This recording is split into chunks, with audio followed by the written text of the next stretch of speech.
बिस्मिल्लाहिर्रहमानिर्रहीम अस्सलाम वालेकुम। तो आज हम अपना पहला पॉडकास्ट स्टार्ट करेंगे और इसी सिलसिले में आज के जो मेरे गेस्ट हैं वो एक पाकिस्तान के जाने माने और टॉप फ्रीलांसर हैं। इससे पहले वो एक जॉब कर रहे थे जो कि एक वेल स्टेबल इंस्टीट्यूट में और एक अच्छे स्केल पे थे ये, और इन्हें अब फ्रीलांसिंग करते हुए लास्ट 3 इयर्स हो चुके हैं और इनका नाम है हारिस याकूब। सो हारिस भाई, आज कुछ चुपते क्वेश्चन भी होंगे, कुछ मासूमाना क्वेश्चन भी होंगे, तो उम्मीद करता हूं कि आप सच बताएंगे। तो पहला क्वेश्चन मेरा ये है कि क्या पाकिस्तान में ज्यादा लोगों को फ्रीलांसिंग कामयाब कर रही है या नहीं? पाकिस्तान में ज़्यादा लोगों को फ्रीलांसिंग कामयाब कर रही है या नहीं, ये डिपेंड करता है आपकी मोटिवेशन पे। अब अगर मैं आपको एग्ज़ाम्पल दूँ कि एक फ़ील्ड है, लेट्स अज़्यूम आप ले लें उसको वेबसाइट डेवलपमेंट की फ़ील्ड ले लें, ठीक है? अगर आप उसको प्लेटफ़ॉर्म पे कंपैरिज़न करें तो फाइवर प्लेटफ़ॉर्म ले लें। अगर आप वेबसाइट डेवलपमेंट का कीवर्ड लिखें या मेन कीवर्ड कौन-सा है वर्डप्रेस वेबसाइट डेवलपमेंट का लिखें या वर्डप्रेस वेबसाइट डिज़ाइनिंग का लिखें, तो आपको 1 लाख प्लस गिग्स मिलेंगे। गिग्स मीन्स के ऑनलाइन लोग अवेलेबल हैं अराउंड 1 लाख या 70 टू 80,000। लेकिन उनमें से कामयाब कितने हैं? उनमें से कामयाब जो हैं वो तकरीबन आप कर लें कि 5,000 या 7,000 है। तो बेसिकली इसकी मल्टीपल रीज़न्स हैं जिस वजह से आप कह दें कि 70,000 अगर लोग अवेलेबल हैं, एक दफ़ा उन्होंने डिसीजन लिया है कि हमने फ्रीलांसिंग करनी है। लेकिन उसके बाद अगर सिर्फ जो उनसे चल रहे हैं गिग्स या शॉप्स चल रही हैं आप कह दें उसको वो 5 टू 7,000 है। उसकी मल्टीपल रीज़न्स हैं। लाइक आप कह दें कि किसी ने स्टार्ट किया, 1 मंथ बाद छोड़ गया, किसी ने बनाया अकाउंट भूल गया, फिर मोटिवेशन नहीं रहती। लाज़मी सी बात है अब लोग समझते हैं कि हमने एक जगह पे अकाउंट बना लिया है, हम आ गए हैं तो बायर हमारा इंतज़ार कर रहा है कि भई हमने काम देना है। तो आपको कोई भी बिज़नेस सेट करते हुए फ्रीलांसिंग मेरे लिए एक बिज़नेस है, ठीक है? बिज़नेस सेट करते हुए भी आपको 6 मंथ्स या साल लग जाता है। ऐसे ही फ्रीलांसिंग पे अगर आपने कहीं पे पहुँचना है तो मिनिमम 3 मंथ्स आप अपने माइंड में रख के आएँगे तो एक ठीक चीज़ है। लेकिन आपके पास स्किल लाज़मी होनी चाहिए, डेडिकेशन लाज़मी होनी चाहिए। अगर मोटिवेशन नहीं है तो फिर तो आप कोई भी काम करेंगे तो वो फ्लॉप ही होना है। जैसा कि हम जानते हैं कि आप 3 साल से ये काम कर रहे हैं, मैं एक एग्जाम्पल के लिए और अपनी ऑडियंस के लिए जानना चाहता हूं कि फॉर एग्जाम्पल अगर आज आपको जीरो से स्टार्ट करना पड़े तो क्या आप दोबारा स्टार्ट करेंगे जीरो से? ऑब्वियसली मैं स्टार्ट करूँगा ज़ीरो से भी और बाज़ औक़ात आपके पास 3 साल हैं, तो ये नहीं है कि मैंने कोई 3 साल में स्टार्ट किया तो 3 मंथ बाद मैं कामयाब हो गया, उसके बाद फिर मेरे अर्निंग रही तो मैं उस वज़ह से कंटिन्यू बाज़ औक़ात आपके पास बहुत सारे मंथ्स आते हैं जहाँ पे आप कहते हैं कि काम कम हो रहा है, लेकिन मैं फिर अपने आप को एनालाइज़ करना देखना कि क्या वीकनेस रह रही है, क्या कहीं पे फाइवर का एल्गोरिथम चेंज हुआ है, अपवर्क का एल्गोरिथम चेंज हुआ है, आप क्या मिस्टेक कर रहे हैं। तो हम तो रोज़ाना स्टार्ट कर रहे होते हैं न्यू बिकॉज़ अब आप कहें तो मेरे पास 5 फाइवर की प्रोफाइल्स हैं, 5 फाइवर की प्रोफाइल है। तो मैं हर 4 मंथ बाद या 5 मंथ बाद एक न्यू प्रोफाइल अपने एसेट्स में इंक्लूड कर रहा हूँ। ये मेरे लिए प्रोफाइल्स नहीं है, मेरे लिए मेरा एसेट्स है। तो मैं एसेट में इंक्लूड करके उस पे काम करता हूँ। तो ज़ीरो पे अगर मुझे दोबारा भी मिलेगा तो मैं 100% करूँगा। अच्छा, कई टाइम ऐसा भी मौका आ जाता है कि जब इंसान सोच रहा होता है कि यार मुझसे नहीं हो रहा, मुझे लगता है आपके ऊपर भी ऐसा टाइम आया होगा, तो क्या आपने कभी ये टाइम फेस किया और फिर उससे कैसे निकले आप? बेसिकली देखें सेल्फ एनालिसिस बहुत ज़्यादा ज़रूरी होता है। फ्रीलांसिंग है तो मैं अकेला कर रहा हूँ तो मेरे ऊपर कोई बैठा हुआ नहीं है, ठीक है? मतलब आप नौकरी कर रहे होते हैं, जॉब कर रहे होते हैं, आपको एक बंदा बताने वाला होता है, भई मुझे तुम्हारा ये काम पसंद नहीं आया या तुम्हारा काम गलत हुआ है। तो आपको अपना एक उधर से अंदाज़ा मिल जाता है। बाज़ औक़ात आपको ये फ़िक्र होती है कि यार मैं निकल जाऊँगा, अब मुझे कोई जॉब से निकाल देगा। तो आपको डिफरेंट किस्म की टेंशन्स होती हैं जिस वज़ह से आप किसी न किसी हद तक थोड़ा बहुत काम करते रहते हैं। या तो ये है कि आप काम से छुपते रहते हैं या थोड़ा बहुत काम करते रहते हैं। अगर बड़ी कंपनी आप समझते हैं कि आप छुप सकते हैं तो आप काम पे छुपना शुरू कर देते हैं।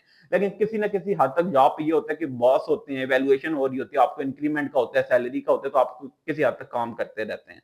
लेकिन फ्रीलांसिंग में आपने अपने आप को सेल्फ एनालिसिस करना होता है। अगर आप सेल्फ एनालिसिस नहीं कर रहे, आप मेरी हर मंथ की इनकम लिखी हुई होती है, ठीक है? कि भई इतना मुझे इस क्लाइंट से आया है, इतना मुझे इस क्लाइंट से आया है, इतना मुझे इस क्लाइंट से आया है। और अगर मेरे पास कितने न्यू क्लाइंट्स बने हैं, कितने रिटेनिंग क्लाइंट रहे हैं, अगर न्यू क्लाइंट कम बने हैं, तो वो किस वजह से कम बने हैं। बेसिकली देखें अगर आप को हर फैक्टर को डिवाइड करना है, फिर उसके बाद सेल्फ एनालिसिस करना है, तो बहुत ज़्यादा मंथ आते हैं जहाँ पे बंदा कहता है कि फेड अप हो रहा होता है, लेकिन सेल्फ एनालिसिस एंड मोटिवेशन ये 2 चीज़ें बहुत ज़्यादा ज़रूरी हैं। अच्छा, मैंने सुना है कि सारी गेम प्रपोज़ल की होती है, हुँ। तो आप मुझे ये बताना पसंद करेंगे कि आपके प्रपोज़ल कितनी दफ़ा रिजेक्ट हुए? अपवर्क पे मेन जो-सा आपके बिज़नेस जनरेट हो रहा है वो हो ही प्रपोज़ल्स के थ्रू रहा है। बहुत ज़्यादा रिजेक्ट होते हैं। ये मैं अब नहीं कहूँगा कि आप कहें कि भई मैंने 10 लिखे हैं तो उनमें से मुझे 3 जॉब्स मिल गई हैं, 4 जॉब्स मिल गई हैं, ठीक है? आपने अब हम तो प्रॉपर बिज़नेस कर रहे हैं। मतलब मैं एक इंडिपेंडेंटली काम नहीं कर रहा, मेरे एक स्मॉल एजेंसी है, मतलब एम्प्लॉइज़ हैं, तो हम लोग तो काम कर रहे हैं। अब हमें इससे फ़र्क भी नहीं पड़ता कि हमारे प्रपोज़ल बाज़ औक़ात ये होता है कि हम 40 प्रपोज़ल लिखते हैं, हमें 3 जॉब्स मिलती हैं, ठीक है? लेकिन अब आपने देखना होता है कि बाज़ औक़ात 5 जॉब्स भी मिल जाती हैं, बाज़ औक़ात 7 जॉब्स भी मिल जाती हैं। लेकिन अब आपने ये देखना है कि आपकी सक्सेस रेशियो क्या रह रही है प्रपोज़ल में, उस लिहाज़ से आपने देखना है आपने किस प्रपोज़ल में अप्लाई करना है और किस में नहीं करना। लेट्स अज़्यूम अब अपवर्क पे अगर कोई भी ऐसी जॉब है जो कि $150 से कम पे है, उस पे मैं अप्लाई नहीं करता। ठीक क्यों? हो। उसके भी मल्टीपल फैक्टर्स हैं। देखिए क्लाइंट आया, क्लाइंट की हायरिंग रेशियो क्या रह रही है? अगर क्लाइंट की हायरिंग रेशियो 40% रह रही है, तो आप उस पे अप्लाई करेंगे तो आप तो पहले ही 60% चांस लूज़ कर गए हैं। फिर उस पे 50 लोगों ने अप्लाई कर दिया हुआ है, ठीक है? तो वो तो अब आपने अपना क्राइटेरिया भी बनाना पड़ता है। अब आप अपवर्क की प्रपोज़ल की बात कर रहे हैं तो क्राइटेरिया आपको एक तो बड़ा स्ट्रिक्ट बनाना पड़ेगा, डिपेंड करता है। अगर वेबसाइट डेवलपमेंट को ही मैं ले लेता हूँ, आज मैं वेबसाइट डेवलपमेंट को लेके चलता हूँ, तो वेबसाइट डेवलपमेंट एक सैचुरेटेड मार्केट प्लेस है। उस पे जॉब्स भी बहुत ज़्यादा आ रही हैं, लेकिन डेवलपर्स भी बहुत ज़्यादा अवेलेबल हैं, ठीक है? तो अब आप अगर 40% वालियों पे अप्लाई करना शुरू कर देंगे, 40% हायरिंग रेशियो है एक क्लाइंट का, उसने 100 जॉब्स पोस्ट की हैं, उसने टोटल जो 40 हायरिंग की हैं। तो उस पे आप कह दें कि आप अप्लाई करेंगे तो आप अपने कनेक्ट्स ज़ाया कर रहे हैं। कनेक्ट्स पैसों के आते हैं। तो आपने ये देखना अब मैंने जो अपने बिज़नेस के लिए बनाया हुआ है वेबसाइट डेवलपमेंट के लिए कि मैंने मिनिमम 150 वाली पे अप्लाई करना है, मिनिमम $150 बजट होना चाहिए, फिर ओवरऑल स्पेंडिंग, रेटिंग वगैरह एंड देन कि उसका हायरिंग रेशियो जो सी है वो 80% एंड अबव होनी चाहिए। तो आपको अपने आप को थोड़ा बहुत एनालाइज़ करके प्रपोज़ल देखना पड़ता है किस पे अप्लाई करना और किस पे नहीं करना। ठीक है, हारिस भाई ये बताएँ कि चलें हम ऐसा करते हैं कि 3 साल पहले चले जाते हैं, हुँ, जहाँ से आपने स्टार्ट लिया। हुँ। तो पहले क्लाइंट मिलने का जो एक्सपीरियंस था वो थोड़ा-सा हमें बयान कर दें कि कैसा रहा आपका? बेसिकली पहला क्लाइंट यूनिक भी होता है और आपको मोटिवेट भी करता है। ठीक है, देखें अब आप लाज़मी सी बात आप जाते हैं 1 महीना या डेढ़ महीना या 2 महीना वेट करते हैं कि क्लाइंट आएगा, ठीक है? तो क्लाइंट जब आता है पहला तो आपको लाज़मी सी बात है खुशी होती है कि भई मैं कामयाब होने की तरफ जा रहा हूँ। ये चलें ठीक है अर्निंग भई $5 हो, $100 हो, $1000 हो पहले क्लाइंट की लेकिन बंदा थोड़ा-सा ये होता है कि जो मैं काम सोच रहा था या जिसकी तरफ मैं कोशिश कर रहा था कामयाब हो रहा हूँ, ठीक है? तो खुशी होती है और अच्छी बात है लेकिन उसको ये है कि जब पहला क्लाइंट आए तो आपने काम भी उसको उसके लेवल का करके देना है। ये नहीं कि भई पहला क्लाइंट मैं उठा रहा हूँ $10 का तो मैं इसको $10 वाला काम करके दूँगा।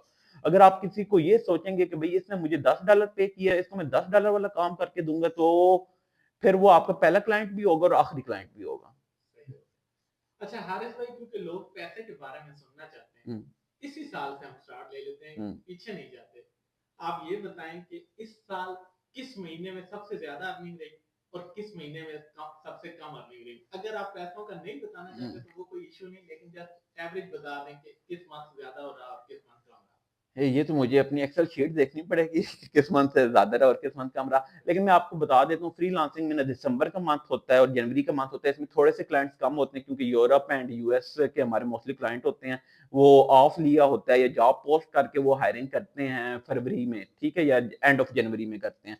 तो अब मुझे एग्ज़ैक्ट नहीं पता लेकिन मैं होपफुली एक्सपेक्ट कर रहा हूँ कि मेरा दिसंबर या जनवरी का ही बैलेंस कम रहा होगा मंथ का ना, ठीक है? और जो उनसे पीक मंथ्स होते हैं वो ये होते हैं कि मार्च, अप्रैल, मई, ठीक है? ठीक हो। तो बस दैट्स इट। अच्छा हालत में कभी ऐसा मंथ भी आया है कि जिसमें आपकी अर्निंग बिल्कुल ज़ीरो रही हो? बेशक स्टार्ट की जर्नी हुँ, में हुँ। या एंड में? देखिए स्टार्ट मैंने किया था अपवर्क से, वेबसाइट डेवलपमेंट को मैंने स्टार्ट किया था अपवर्क से। तो शुरू में तो ज़ीरो क्या मेरी नेगेटिव में अर्निंग रही है। नेगेटिव में अर्निंग मेरी कैसे रही, ठीक है? मेरे एक पार्टनर हैं, मैंने उनको कहा कि भई काम लाना मेरी ज़िम्मेदारी है, ठीक है? करना आपकी ज़िम्मेदारी है। हमने डिवाइड कर लिया कि अपवर्क बिज़नेस जनरेट करना मेरा काम है, आगे काम करना आपकी ज़िम्मेदारी है, लेकिन क्वालिटी मैं चेक करूँगा बिकॉज़ पाकिस्तान में हम लोग क्वालिटी कम डिलीवर कर रहे होते हैं, ठीक है? अब नेगेटिव में ऐसी रही कि शुरू में हमने लेट्स अज्यूम $100 के कनेक्ट्स खरीदे या $90 के कनेक्ट्स खरीदे। $90 के कनेक्ट्स मिलते हैं 600 कनेक्ट्स, ठीक है? तो उस पे लाज़मी शुरू में आप कह दें कि 40 या $50 अर्निंग हुई होगी। लेकिन $90 से अब $40 प्लस हमने काम भी किया, एफर्ट भी लगाई तो $50 का लॉस भी रहता है। शुरू के मंथ में जब आप स्टार्ट करते हैं। तो बिज़नेस है, आपको जब भी बिज़नेस में आना है तो आपको ये सोच के आना है कि मैं कितना लॉस बर्दाश्त कर सकता हूँ। और लाज़मी सी बात है, मेरी एक और अर्निंग सोर्स था, तो मुझे पता था कि शुरू के 4-5 मंथ तो मुझे ये है कि जो मैं इधर से निकालूँगा वो वापस मुझे इधर ही इन्वेस्ट करना है। अच्छा, जैसे अभी आपने बात की कि नेगेटिव में अर्निंग रही, तो हुँ, हमने तो ये सुना हुआ है कि फ्रीलांसिंग में कोई पैसा नहीं लगता। हुँ, लेकिन अभी आप जैसे बता रहे हैं, तो इसका मतलब है कि एक ऐसा आदमी जिसके पास कोई इन्वेस्टमेंट नहीं है, हुँ। वो फ्रीलांसिंग स्टार्ट नहीं कर सकता? देखें, फ्रीलांसिंग वो स्टार्ट कर सकता है, लेकिन देखें एक विनिंग रेशियो होती है। अब मैं जब भी एक फाइवर प्रोफाइल बनाता हूँ या प्रोफाइल बनाता हूँ, मुझे पता है कि मैंने अगर 10 प्रोफाइल बनाई है तो मैं 9 प्रोफाइल्स को कामयाब कर दूँगा, ठीक है? वो पीछे मुझे किस चीज़ की सपोर्ट है, मुझे पीछे सपोर्ट है पे कि मैं पैसा लगा के कामयाब करूँगा, ठीक है? अब जिस बंदे के पास पैसा नहीं है वो कामयाब हो सकता है, मैं किसी को ये नहीं कहता कामयाब नहीं हो सकते, और हो भी रहे हैं। शुरू में जब मैंने फाइवर चलाना शुरू किया था तो मैं विदाउट अर्निंग मतलब विदाउट इन्वेस्टमेंट कामयाब हो गया था एक आईडी पे। लेकिन वो रेशियो बहुत कम रह रही है। डिपेंड करता है आपकी कैटेगरी क्या है। अगर आपकी कैटेगरी में टोटल अवेलेबल ही 800-900 लोग हैं, तो फिर तो शायद आप पैसे लगाए बगैर कामयाब हो जाएँ। अगर 1500-2000 हैं तब भी पैसा लगाए बगैर कामयाब हो जाएँ। लेकिन अगर आपने कम्पीट करना है किसी हाइली सैचुरेटेड कैटेगरी में, then I think you have to invest. अगर आपने अपने विनिंग रेशियो भी इंक्रीज़ करना है। अगर तुक्का लगाना है तो तुक्का तो वो लाख लोगों ने भी लगाया हुआ है और 6-7 हज़ार कामयाब हुए हैं, तो फिर वो तो ऐसे ही है। ठीक हो गया। हारिस भाई, जैसे आप ज़िक्र कर रहे हैं बार-बार कि मेरी एक से ज़्यादा आईडीज़ हैं, हुँ। लेकिन मैंने सुना है कि इन प्लेटफ़ॉर्म्स पे आप सिर्फ़ अपने नाम की एक ही आईडी बना सकते हैं, तो फिर आप एक से ज़्यादा अकाउंट्स कैसे रन कर रहे हैं? और आइदर वो इन्हीं पीसीज़ पे, मतलब आप अपने लोकल लैपटॉप पे कर रहे हैं या डिफरेंट लैपटॉप पे कर रहे हैं? बिल्कुल ठीक है कि एक डिवाइस पे और एक इंटरनेट को यूज़ करते हुए एक आईडी से ज़्यादा क्रिएट नहीं करनी चाहिए। मैंने भी नहीं की हुई। अब कुछ लोग आपको क्लेम करेंगे, ख़ैर है शेयर्ड नेट वाला कांसेप्ट भी होता है, लेकिन अगर आप इनकी सपोर्ट से बात करें तो सपोर्ट भी आपको क्लियर आंसर नहीं देती। मैंने फाइवर की सपोर्ट से भी बात की हुई है, अपवर की सपोर्ट से बात की हुई है। देखिए, मैं शेयर्ड स्पेस में जाता हूँ तो उधर एक ही नेट होता है, मल्टीपल लोग काम कर रहे होते हैं, तो वो उसमें भी मतलब आपको जो रिप्लाई देंगे वो ये नहीं देंगे कि okay you are good to go. वो कहेंगे कि आपको हमारे सपोर्ट से मुसलसल इंटरैक्ट करते रहना पड़ेगा, बताते रहना पड़ेगा, देन आपके कम चांसेस हैं। मेरे पास डिफरेंट लैपटॉप्स हैं, मेरे पास इस वक़्त कोई 8 टू 10 लैपटॉप्स हैं और वो एक मेरे घर में पड़ा हुआ है, एक मेरे ऑफ़िस में पड़ा हुआ है, 4-5 मेरे दोस्तों के घर में पड़े हुए हैं, 1-2 और कहीं और मैंने रखवाए हुए हैं, उनको मैं सेंट्रली असेस करता हूँ, मेरे पास हर वक़्त ओपन होते हैं और मैं उधर से देख के काम कर रहा होता हूँ। और एक नाम पे एक ही आईडी होती है, इसको मैं क्लैरिफ़ाई कर दूँ। बाकी ये होता है कि आपके बहन-भाई होते हैं, दोस्त होते हैं, तो उनके नाम पे आईडीज़ क्रिएट करते होते हैं हम लोग। अच्छा, सुनने में ये आया कि फ्रीलांसिंग एक स्टेबल इनकम जनरेट नहीं करती। हुँ। तो क्या हम इसे एज़ अ करियर लेके जा सकते हैं? आप इस वक़्त पाकिस्तान में जितने भी सॉफ्टवेयर हाउस हैं, उनमें से 70% या 60% आप कर लें तो वो फ्रीलांसिंग प्लेटफ़ॉर्म्स पे चल रहे हैं। अगर मैं गलत हूँगा तो आप बता देंगे, बिकॉज़ आपका भी इसी फ़ील्ड से ताल्लुक है, ठीक है? तो 60% या 70% जो से फ्री सॉफ्टवेयर हाउस हैं, वो फ्रीलांसिंग पे चल रहे हैं। तो अगर उन्होंने आगे 50-50 एम्प्लॉइज़ रखे हुए हैं, 30-30 एम्प्लॉइज़ रखे हुए हैं, तो उनकी स्टेबल इनकम है ना। ऐसे हमारी भी स्टेबल इनकम है। अब हम एक आईडी बना के बैठ जाएँ और उसको बिल्कुल छोड़ दें कि हमने उस पे मेहनत नहीं करनी, बस हमने बना दी, शॉप ओपन कर दी है। अब बायर को ज़रूरत है हमारी, वो आएगा और हमारी मेहनत करके हमें काम देगा, तो दैट्स नॉट पॉसिबल। आपको उसके लिए मेहनत करनी पड़ती है। और मैं एग्ज़ाम्पल देता हूँ, जैसे आप एक न्यूली बोर्न बेबी को बड़ा कर रहे होते हैं ना उसको अटेंशन दे के, ऐसे ही फाइवर एंड अपवर्क आपसे अटेंशन माँगता है, ठीक है? आपको उसको रोज़ाना टाइम देना पड़ता है, उस पे थोड़ा बहुत चेंज करके, थोड़ी बहुत इन्वेस्टमेंट करके देन आपको चलाना पड़ता है। अच्छा, क्योंकि आप फ्रीलांसिंग कर रहे हैं तो डॉलर्स भी कमा रहे होंगे। जी। तो डॉलर का रेट बढ़ने से फ़ायदा ज़्यादा होता है या स्ट्रेस ज़्यादा होता है? स्ट्रेस क्यों होना है? हमें तो खुशी होगी। लाज़मी सी बात है, देखिए जब भी डॉलर ऊपर जाता है तो हमारी तो इनकम इंक्रीज़ हो रही होती है। जब डॉलर नीचे आ रहा होता है तो हमें फ़िक्र होती है। देखें ओवरऑल फ्रीलांसर के लिए डॉलर रेट ऊपर होना बहुत फ़ायदेमंद है। ठीक हो गया। आप बार-बार क्लाइंट की बात करते हैं, हुँ। तो किसी क्लाइंट्स के साथ आपका वर्स्ट एक्सपीरियंस भी रहा है? कोई एक क्लाइंट नहीं था जिसके साथ वर्स्ट एक्सपीरियंस रहा। रहता है, फिर आपको सिचुएशन टू सिचुएशन हैंडल करना पड़ता है, ठीक है?